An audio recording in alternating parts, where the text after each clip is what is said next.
Si Bea pala ay hindi, si Bea ay hindi nakipag-break. Di ba yung sinasabi niya? Oo. Sa interview niya kay Nelson Canlas, na parang tayo inisip natin na it's Bea ang nag-initiate ng breakup. Dahil nga, di ba, yung mga issue kasi dati kay Dominic, at saka yung sinasabing mas mayaman siya, na inisip na iba na, siguro may nagsulsult kay Bea na, iwanan mo na yan, si Dominic, kasi ikaw mayaman ka lang, parang gano'n. Di ba yung mga bali-balita?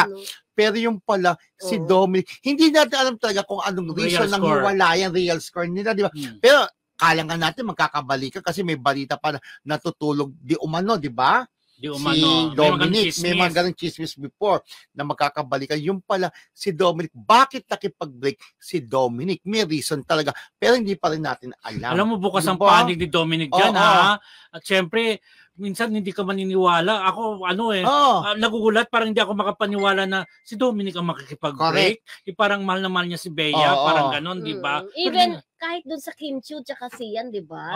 Si Kim Chiu daw ang sabi. nakipag-break. According sa kampo ni Sian, di ba? Parang uso na ngayon sa mag-jowa pa rin naghiwalay na sinasabi nila kung sino nakipag-break.